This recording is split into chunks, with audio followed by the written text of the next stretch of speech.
Breaking news topping this Sports Center. Notre Dame football player Manti speaking for the first time since the hoax was made public. Our Jeremy Schaap spoke with him for 2.5 hours, joining us momentarily with a live report on this Sports Center. And with that, we say welcome to Sports Center with Jay Harris and Adnan Burke. Hope you enjoy the terrific NBA doubleheader. And we begin, Jay, with that continuing drama around a certain Notre Dame linebacker. Yeah, the twists and turns just keep on going. Notre Dame linebacker Manti speaking tonight with our Jeremy Schaap for 2.5 hours again. And Jeremy joining us now live. Jeremy, how'd it go?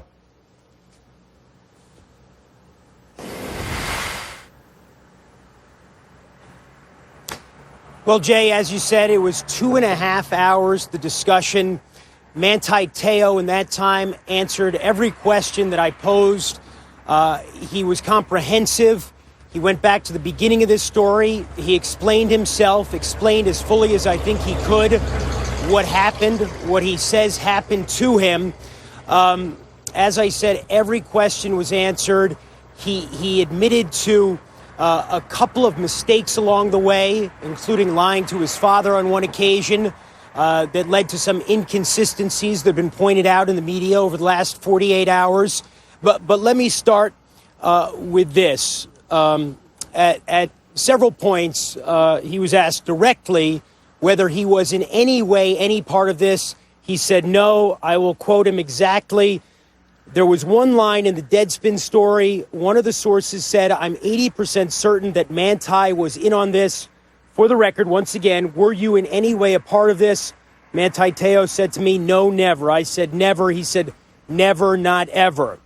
I then said to him, "You did a lot of interviews," meaning at the time that this story about Lene Kekua dying was first disseminated back in September. I said it was a big story during the season, one of the stories of the college football season. You described your relationship in a way that suggested you had met her. Explain. And Manti said, "That goes back to what I did with my dad. I knew that. I even knew that it was crazy that I was with somebody that I didn't meet. And that alone, people find out that the girl who died that I was so invested in and I didn't meet her as well. So I kind of tailored my stories to have people think that, yeah, he met her before she passed away." And what he is saying there is that he suggested to people who were interviewing him that he did, in fact, meet Lene Kekua because he thought that the story would sound too weird. It would be too embarrassing to him if he admitted that he had never met her in person. Jeremy, how would you describe Teo's demeanor during your line of questioning? I could say that in the entire 2.5 hours that we spoke, he was completely composed, self-assured. He betrayed no nervousness. He had maybe full command of the story, suggests that it's a story rather than the truth. But he had a full command of everything that I posed. I'd like to think the questioning was complete, and he seemed very comfortable in the chair. How did this alleged relationship get started, Jeremy? Well, he said it got started on Facebook. When he was a sophomore at Notre Dame, he made some Facebook connection with someone purporting to be Lene Kekua. And over the course of the next year, there were occasional contacts. How you doing? What's going on? Phone conversations. Interestingly, and he showed me documentation to verify this in the form of Facebook messages from other people. He contacted people who she had said also knew her, and they verified. "Oh, yeah, Lene, I know about Lene," and characterized her. These were apparently people who in some way or another were also duped. So he meets her back in 2010 when he's a sophomore. But he said the relationship didn't really start to grow until the Purdue game in 2011.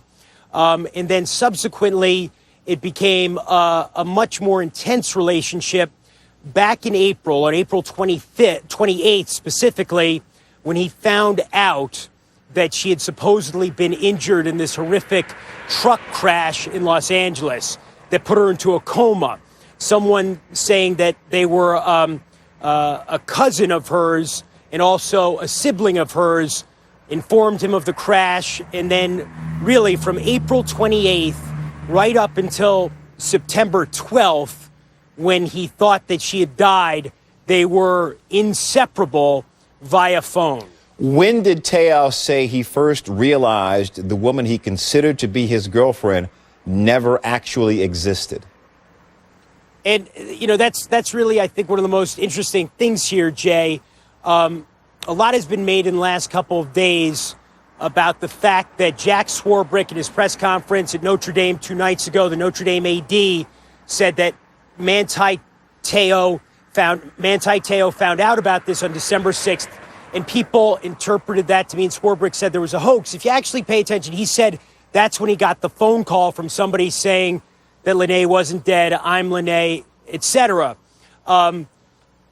What Manti Teo told me is that after he gets this phone call on December 6th, and somebody says, I'm alive, I'm Lene, I'm alive, he's utterly confused. He doesn't know whether to believe this person or not. He's told some story about how she's been in hiding from drug dealers.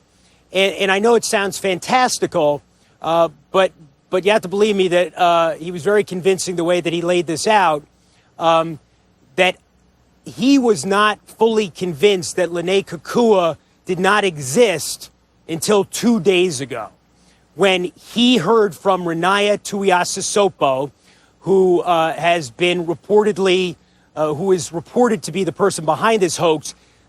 Manti Teo told me that Tuiasosopo called him 2 days ago and told him that he was behind the hoax. He apologized. He showed me Twitter messages, apparently from Tuiasosopo, apologizing for perpetrating this hoax on him, embarrassing him, etc. Notre Dame linebacker Manti Teo speaking tonight with our Jeremy Schaap for 2.5 hours. Jeremy, we appreciate your time. I'm going to let you go get ready for the 1 a.m. Eastern Sports Center.